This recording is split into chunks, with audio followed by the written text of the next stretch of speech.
बहुत ही पुराने समय से न्यूड स्टडी करी जाती रही है। एंशियंट टाइम्स आप देखोगे तो न्यूड स्कल्पचर्स मिलते थे। उसके बाद धीरे धीरे आर्ट में न्यूड स्टडी का इस्तेमाल काफ़ी शुरू से होने लगा। आज का जो एपिसोड है स्केच विथ मी का, यहाँ पे हम लोग एक मेल फिगर की स्टडी करने वाले, मेल न्यूड फिगर की। और इससे पहले कि इसको हम स्टार्ट करें, कुछ पॉइंटर्स के ऊपर मैं बात करना चाहूँगा। और यहाँ पे हम मेल फिगर ले रहे हैं।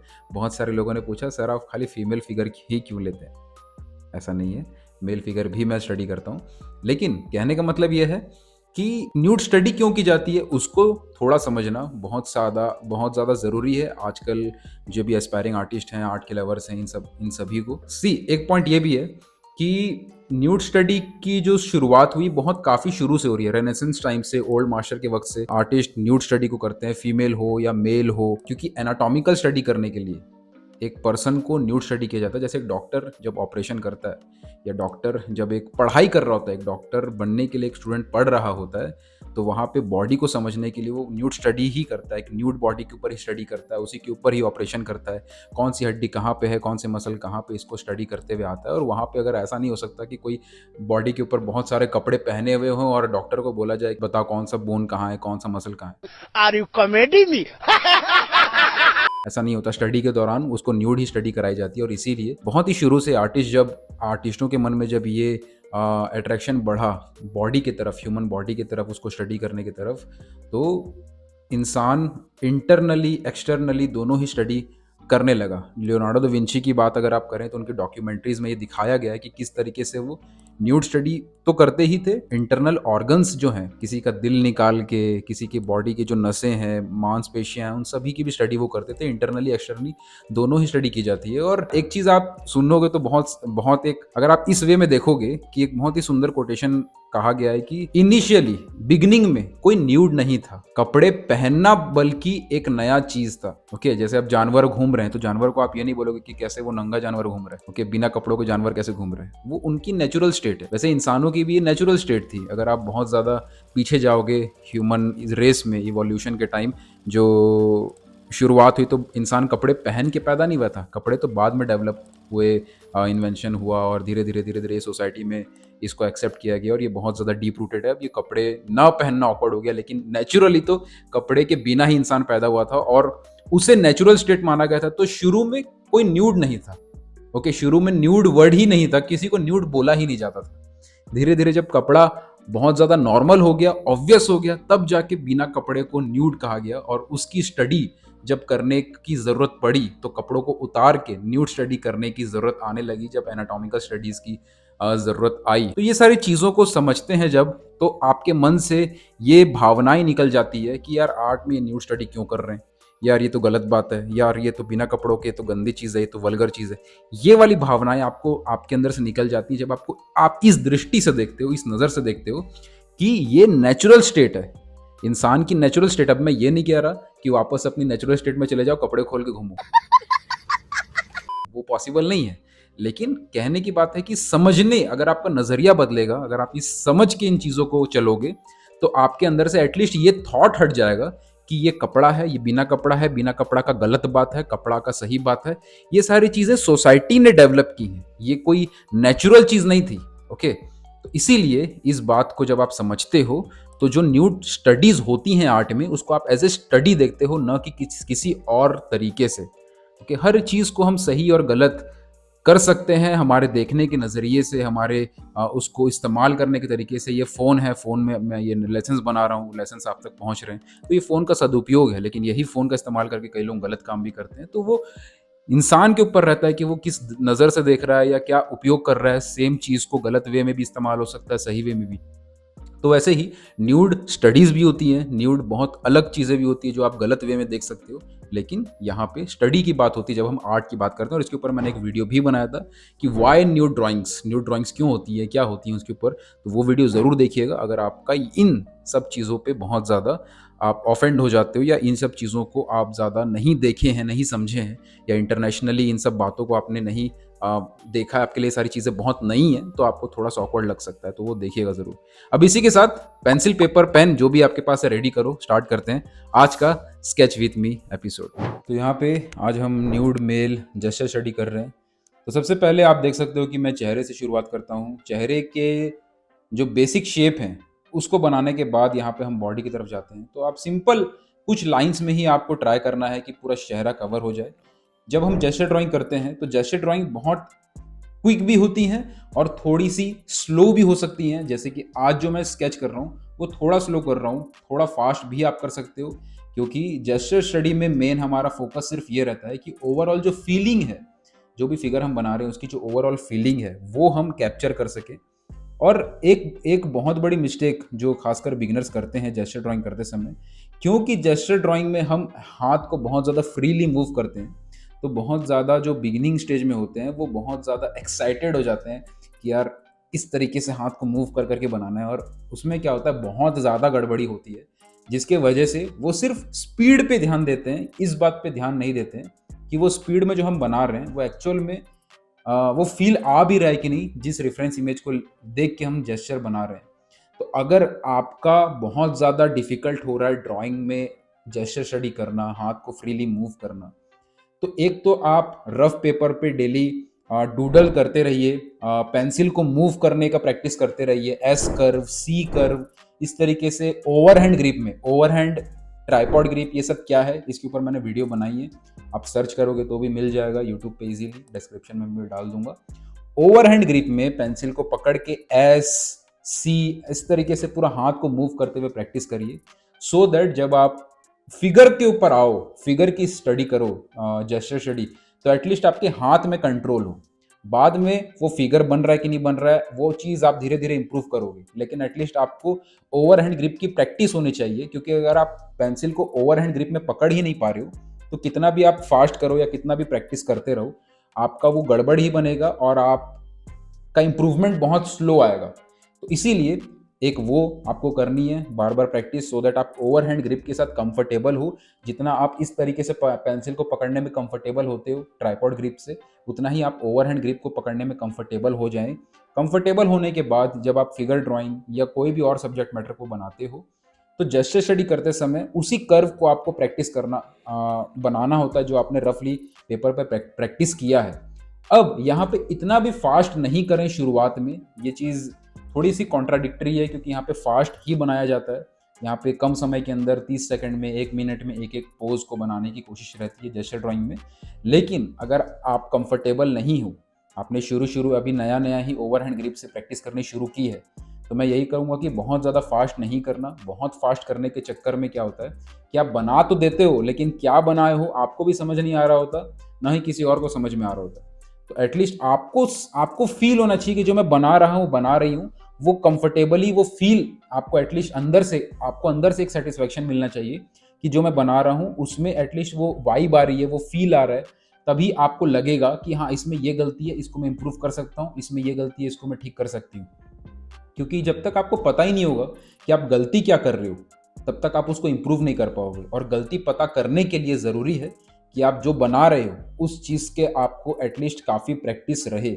इसीलिए इसको बार बार करना पड़ेगा। थोड़ा सा स्लो से शुरू करो, कोई दिक्कत नहीं है।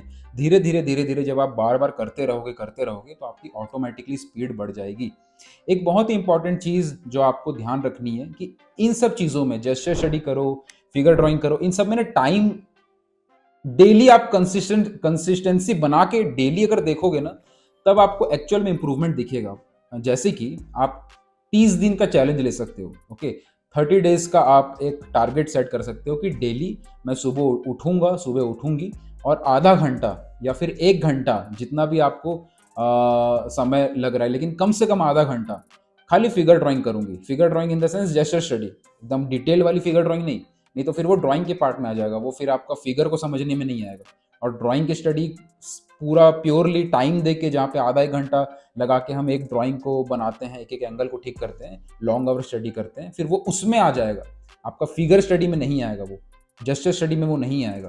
तो इसीलिए क्विक स्टडीज जो होती हैं, जहाँ पे बिल्कुल भी डिटेल पे ध्यान नहीं दिया जाता, उस तरीके के फिगर स्केचेस या जेस्चर स्टडीज आप डेली आधा 1 घंटा करो और 30 दिन तक करो।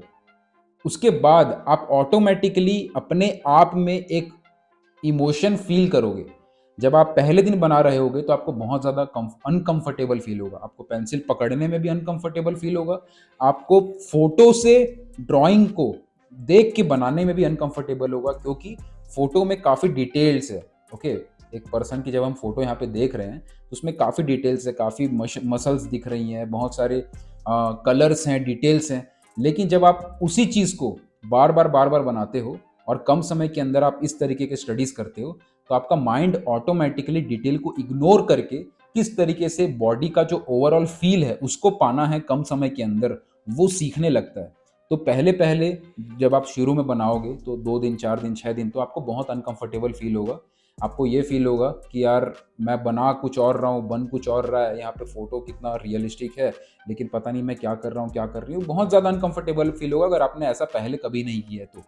लेकिन बिलीव मी, एक बार जब आप इसको रेगुलरली करने लगेंगे, 15 दिन, 20 दिन बीतने के बाद आपको ऑटोमेटिकली फील होगा कि कितना जल्दी आप कैप्चर करने लगे हैं एक इमेज को अपनी जेस्चर में। और ये चीज़ मैंने खुद अपने आप में बहुत अच्छे तरीके से नोटिस की है, क्योंकि जब मैंने स्टार्ट किया था फिगर ड्राइंग को बनाना या जेस्चर स्टडी को समझना स्टार्ट किया था, तो मैं बहुत ज़्यादा अनकंफर्टेबल फील करता था, बहुत ज़्यादा। और मैं रफ पेपर लेके डेली छत पे जाया करता था। छत पे जाके मोबाइल से देख के, ओके, मोबाइल को साइड में लगा दिया, टाइमर चालू कर दिया और क्विकली 2 मिनट 3 मिनट का टाइमर अपने आप को दे के फटाफट से एक एक स्केच, एक फिगर कंप्लीट हुआ, वापस से टाइमर चालू, एक फिगर, फिर वापस से टाइमर चालू, एक और फिगर। इस तरीके से बार बार बना बना के जब मैंने 15 दिन, 20 दिन, महीने भर, 30 दिन के बाद भी 40 दिन, 50 दिन लगातार किया, तो मैंने देखा कि कितना ज़्यादा कंफर्टेबल फील होने लग जाता है फिगर ड्राइंग को बनाना। और क्या होता है ना, शुरू में क्या होता है कि हम बहुत ज़्यादा रेफरेंस इमेज को देख रहे होते हैं। अब आप भी ये चीज़ नोटिस करना, क्योंकि ये सारी चीज़ें आप ऑब्जर्व करना अपने आप में। ओके, इस वीडियो में तो आप ये सारी बातें सुन रहे हो, लेकिन आप जब करोगे तो अपने अपने आप में ये सारे चेंजेस को एक बार ऑब्जर्व करना। जब आप शुरू शुरू में बनाओगे तो आप देखोगे कि आप बार बार ये जो रेफरेंस इमेज है उसको आप बार बार देख रहे हो, बार बार आपका ध्यान रेफरेंस इमेज की तरफ जा रहा है। आप एक लाइन खींचने, एक छोटी सी लाइन खींचते हैं, वापस से रेफरेंस इमेज देखते हैं, एक छोटी सी लाइन खींचते हैं, वापस से रेफरेंस इमेज देखते हैं, एक छोटी सी लाइन खींचते हैं, वापस से रेफरेंस इमेज देखते हैं। इतना ज़्यादा रेफरेंस इमेज की तरफ ध्यान जाता है। लेकिन जब आप बार बार इसकी प्रैक्टिस करोगे कई दिन तक, तो आप ऑटोमेटिकली ये नोटिस करोगे कि बहुत ज़्यादा फिर ध्यान आपका रेफरेंस इमेज की तरफ जाना बंद हो जाएगा। आप एक बार देखोगे कि रेफरेंस इमेज में एक रिदम है, एक फ्लो है, और एक फ्लो को आप एक झटके में ले लोगे। इस तरीके से बहुत ज़्यादा क्विक जज करने का, क्विकली ऑब्जर्व करने का जो एबिलिटी है वो भी इम्प्रूव होता है। और जेस्चर स्टडी में वो बहुत ज़्यादा मायने रखता है। और जेस्चर स्टडी, बहुत सारे लोग सोचते हैं कि अरे जेस्चर स्टडी क्या करें, ये तो सिंपल सी कुछ लाइन्स हैं, हमें तो रियलिस्टिक पोर्ट्रेट बनाना है, हमें तो रियलिस्टिक फिगर बनाना है। ओके, ये फिगर को तो हमें रियलिस्टिक बनाना है, हाथ भी पूरा रियल फील हो, मसल्स दिख रहे हो, डार्क और लाइट और कलर सब कुछ लगा देंगे। ऐसा नहीं होता है, क्योंकि आप कितना भी रियलिस्टिक बनाओ, अगर आपका जेस्चर सही नहीं आ रहा है, अगर आपका जो फील है बॉडी का वही सही नहीं आ रहा है, तो ऐसा होगा प्रॉब्लम कि आप बहुत ज़्यादा कई घंटे लगा दोगे रियल बनाने के चक्कर में। लेकिन एक्चुअल में वो रियल तो दूर का बात है, वो ढंग का एक इंसान बैलेंस्ड खड़ा हुआ भी है कि नहीं, या जिस पोज में वो इंसान बैठा है या खड़ा है, जो भी है, वो बैलेंस्ड ही नहीं फील होगा। और जब तक वो बैलेंस्ड ही फील नहीं होगा, तो आप कितना भी मेहनत करते रहो उसकी चमड़ी को, उसके टेक्सचर को पाने में, उसको रियलिस्टिक टोन पाने में, पूरे कई घंटे, कई दिन, कई महीने लगा दो, लेकिन लास्ट में वो खराब ही दिखेगा। और इसीलिए ये स्केचेस इतने ज़्यादा मायने रखते हैं, क्योंकि इन स्केचेस के बदौलत ही आप सोच सकते हो कि आने वाला जो आपका रियलिस्टिक वर्क है, मान लो अगर आपका रियलिज्म बहुत ज़्यादा आपका फेवरेट सब्जेक्ट है, जैसे कि मेरा फेवरेट रियलिज्म है, रियलिस्टिक वर्क बनाना मुझे बहुत ज़्यादा पसंद है। रियलिज्म जो जॉनरा है वो मुझे सबसे ज़्यादा अच्छा लगता है। तो आपको उसमें पहुंचने के लिए आप अगर स्केचेस कर रहे हो, तो स्केचेस एक बहुत ही क्विक वे है आपको ये बताने में कि आपका जब आप फाइनल पीस बनाओगे, कोई फाइनल आर्टवर्क बनाओगे, तो वो कितना अच्छा बनेगा या नहीं बनेगा। क्योंकि स्केच में बहुत कम समय में आप समझ सकते हो कि आपका वीक पॉइंट कहाँ पे आप वीक फील कर रहे हो, कहाँ पे आप स्ट्रांग फील कर रहे हो। ये सारे जो आपके जजमेंट के पॉइंट्स है ना, आपको स्केच करके बहुत जल्दी पता चल जाते हैं कि आप अभी किस लेवल पे हो, या आपका आपका कहाँ पे आपको अनकंफर्टेबल ज़्यादा फील हो रहा है। क्या आपको अलग अलग पोज बनाने में ज़्यादा अनकंफर्टेबल हो रहा है, क्या कोई एक्सट्रीम पोज आ जाता है जहाँ पे इंसान ऊपर देख रहा है, साइड देख रहा है, बैठा हुआ है उसमें ज़्यादा अनकंफर्टेबल फील हो रहा है, क्या कोई खड़ा हुआ है तो आपको क्या ज़्यादा ईजी लगता है उस टाइप के पोज बनाना। तो इस तरीके से अपने आप को ऑब्जर्व करना जब भी इस तरीके की स्टडीज़ आप करते रहो, ताकि आपको पता चलते रहे कि किस जगह पे आपको ज़्यादा प्रैक्टिस करनी है। एक चीज़ जो मैं करता था कि जब मैं फीमेल फिगर्स या मेल फिगर्स जो भी बार-बार बनाते रहता था, तो मैं एक चीज़ नोटिस करता था कि जो फिगर बैक है या उल्टे खड़े हैं, ओके? मतलब कि पीछे खड़े हैं, पीछे उनका बैक का हिस्सा दिख रहा है। तो उस टाइप के फिगर्स मुझे ज़्यादा डिफ़िकल्ट फ़ील होते थे जब मैंने स्टार्ट किया था। या फिर उस टाइप के फिगर्स जहाँ पे कोई फीमेल लेडी है जो बैठी है, उसका पैर पर्सपेक्टिव में जा रहा है, दूर जा रहा है, या कोई मेल है, बैठा है, सामने की तरफ पैर आ रहे हैं, पर्सपेक्टिव में आ रहा है। तो इस टाइप के फिगर बहुत ज़्यादा डिफ़िकल्ट लगते थे, ओके? और डिफ़िकल्ट का मतलब सिर्फ़ ये नहीं है कि आप उसको बना नहीं पाओगे। हो सकता है कई बार ऐसा होता है कि हम कोई फिगर को हम बना तो सकते हैं, ओके, धीरे-धीरे अगर हम एक-एक चीज़ को चेक करके बनाएँ तो हम बना लेंगे। लेकिन वही चीज़ जब हम जेस्चर के रूप में बनाते हैं, फटाफट से बनाना होता है, 2 मिनट के अंदर, 3 मिनट के अंदर जेस्चर स्टडी करनी होती है, तब वो नहीं बनता, तब ज़्यादा डिफ़िकल्ट फ़ील हो रहा होता है, ऐसा भी होता है। तो वो चीज़ जेस्चर स्टडी करते समय समझ में आती है, और एक बार जब आप कोई चीज़ जेस्चर जेस्चर में बना लोगे ना, तो आप उसको रियलिस्टिक बनाते समय ज़्यादा आपको प्रॉब्लम नहीं आएगी। क्योंकि एक बार आपका फ़ील आ गया बॉडी का कि कौन-सा पैर आगे आ रहा है, कौन-सा पैर पीछे रह रहा है, कौन-सा बॉडी पार्ट पर्सपेक्टिव में दूर जा रहा है फोरशॉर्टनिंग की वजह से, वो सारी चीज़ें अगर आपको अंडरस्टैंडिंग आपको आने लग गई, आपको कंफर्टेबल फ़ील होने लग गया अलग-अलग पोज़ में भी, तो आप ऑटोमैटिकली ये समझने लगोगे कि अगर इसी चीज़ को मैं थोड़ा टाइम लेके बनाऊँ, ज़्यादा समय देके बनाऊँ, तो मैं इसको कर लूँगा, कर लूँगी। ये कॉन्फिडेंस आपके अंदर आने लगेगा। तो इसको मैं बहुत ही रफ़ली बनाता हूँ। इसमें बहुत सारी गलतियाँ भी मैं करता हूँ, बहुत सारे फिगर को मैं गड़बड़ भी बनाता हूँ। ऐसा नहीं है कि हर फिगर को मैं ये कहूँ कि ये फिगर ऐसा ही बनेगा या ये परफेक्ट है। 100% मैं बहुत सारी गलतियाँ करता हूँ, और वो चीज़ आपको समझनी पड़ेगी। आप कभी भी ऐसा नहीं बोल सकते कि मेरे से तो गलती ही नहीं होती। मैंने तो इतना प्रैक्टिस कर लिया, अब तो मेरे से सब बनेगा। गलती होती है, ओके? और जेस्चर में ये चीज़ बहुत ही खूबसूरत बात है कि आप बार-बार गलत कर सकते हो। ऑनलाइन की दुनिया में हम ये देखते हैं कि सारे आर्टिस्ट अपना फाइनल वर्क पोस्ट कर रहे हैं, फाइनल आर्ट वर्क शेयर कर रहे हैं। तो कई बार हमें गलतफ़हमी हो जाती है कि ये तो बहुत प्रोफ़ेशनल आर्टिस्ट हैं, ये तो फाइनल आर्टवर्क्स बनाते हैं, तो हम भी फाइनल आर्टवर्क्स ही बनाएँगे, या इनके तो हमें गलतियाँ दिखी नहीं कभी, तो इनसे गलतियाँ होती नहीं हैं। तो हम अपने आप को बहुत ज़्यादा जज करने लगते हैं कि हमसे इतनी गलतियाँ हो रही है, लगता है हम सही नहीं जा रहे हैं, हमसे इतनी गलतियाँ हो रही है, लगता है हम ठीक से सीख नहीं रहे हैं। और इसी चक्कर में बहुत सारे लोग गलती ना हो, इस चक्कर में ऐसी चीज़ को ट्राई ही नहीं करते हैं जहाँ पे वो ज़्यादा अनकंफर्टेबल फ़ील कर रहे हों, और उसके वजह से वो अपनी गलतियाँ को कम करने के चक्कर में जो इम्पोर्टेंट चीज़ है उसको सीखना ही छोड़ देते हैं। और यही सबसे बड़ी मिस्टेक है, और यही सबसे बड़ी चीज़ है जो लोग मिस कर देते हैं ऑनलाइन जब वो कर रहे होते हैं। क्योंकि जब आप ऑफ़लाइन समझते हो, जैसे कि मैं एक सर के पास मैंने काफ़ी टाइम तक सीखा, तो मैं सामने से देखता था कि कई बार सर का बहुत सारा ड्राइंग गलत हो जाता था।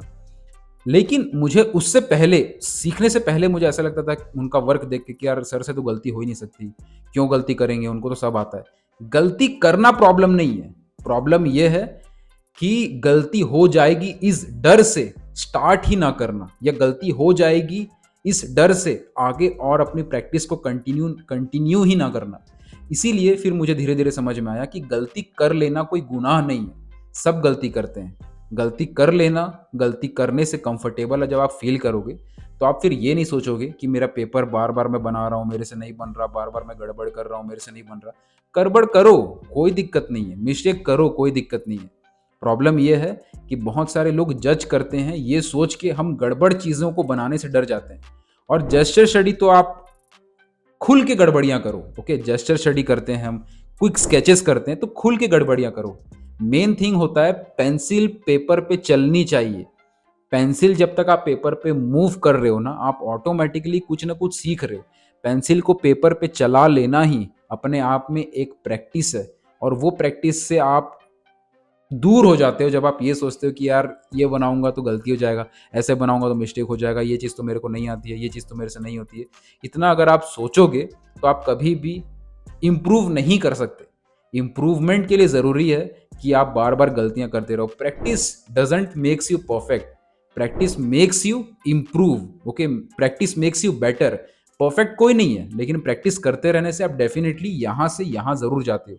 कई बार आपका वर्क इम्प्रूव नहीं होता। मान लो आप यहाँ पे हो, आपने बहुत प्रैक्टिस की और आप यहीं पे हो सकता है कि आपका वर्क बहुत ज़्यादा इम्प्रूव ना हुआ हो, क्योंकि उसके बहुत सारे कारण हो सकते हैं कि आपने सही प्रैक्टिस नहीं की या फिर आप सही चीज़ों की प्रैक्टिस नहीं करो, कई कारण हो सकते हैं। लेकिन आप बार-बार जब गलती करते हो तो एटलीस्ट आप गलतियों से कंफर्टेबल हो जाते हो। आपको ये पता चल जाता है कि आगे चल के क्या चीज़ नहीं करनी है। आपको ये पता चल जाता है कि कौन-कौन सी चीज़ है जो मैं बेटर कर सकता हूँ या किस चीज़ में मैं अच्छा हूँ या किस चीज़ में नहीं हूँ। कुछ ना कुछ चीज़ें साइकोलॉजिकल लेवल पे भी आपकी डेवलपमेंट हो रही होती है जब आप कर रहे होते हो प्रैक्टिकली। क्योंकि जो प्रैक्टिकली नहीं कर रहा है, असली प्रॉब्लम उसके साथ है, क्योंकि वो ये सोच रहा है कि मेरे इस मैंने तो गलती की नहीं। मैं तो जो अच्छा करता हूँ वही करते आ रहा हूँ, जो अच्छा करती हूँ, मैं ये पेंटिंग अच्छी बनाता हूँ उसी को बनाता रहूँगा, या मैं धीरे-धीरे एक सब्जेक्ट को बना लेता हूँ वही करता रहूँगा। तो वो गलती करते ही नहीं है और जिसके वजह से उनका जो ग्रोथ है वो रुक जाता है। तो ये चीज़ें इम्पोर्टेंट है और गलती करो, ये एक बहुत ही इंपॉर्टेंट पॉइंट है जो आपको ध्यान रखना है जेस्चर स्टडी करते वक्त। Thank you so much everyone for giving your time and I hope कि इस लेसन को देखने के साथ साथ आपने साथ में ड्रॉ किया हो, स्केच किया हो तो इंस्टाग्राम में शेयर ज़रूर कीजिएगा, हैशटैग इस्तेमाल कीजिएगा sketch with me Reyansh Rahul. I would love to see your work, मुझे टैग कीजिएगा। एंड ऐसे ही स्केच विथ मी के अगर और एपिसोड्स आप चाहते हैं तो प्लीज़ कमेंट सेक्शन में बताइएगा। आप लोग लिखते हो, कमेंट में बताते हो तो मुझे रियलाइज़ होता है कि हाँ और एपिसोड चाहिए। मैं हर बार ये चीज़ें पूछता हूँ, जब भी आप लोग कमेंट करके बताते हो कि हाँ चाहिए तो मैं फिर और बनाने की कोशिश करता हूँ एपिसोड्स। तो आज का एपिसोड्स भी इसीलिए आ पाया क्योंकि आपने पहले के स्केच विथ मी एपिसोड्स को काफ़ी प्यार दिया था और कमेंट में बोला था कि ऐसे एपिसोड्स आपको और चाहिए, और आपने स्केच करके इंस्टाग्राम में शेयर भी किया था, जो कि बहुत ही अच्छी बात लगी मुझे। सबसे अच्छी बात लगी कि आप वीडियो को देखते नहीं हो, साथ में करते भी हो। तो और एपिसोड्स चाहिए अगर ऐसे और डिफरेंट टॉपिक्स पे, डिफरेंट सब्जेक्ट मैटर को लेके स्केच विथ मी के एपिसोड चाहिए तो कमेंट सेक्शन में लिखिएगा ज़रूर। और भी कोई सवाल हो, कोई भावनाएं आप व्यक्त करना चाहते हो कमेंट सेक्शन में तो प्लीज़ तहे दिल से स्वागत है आपका। Thank you so much for watching this video. Take care, love you all.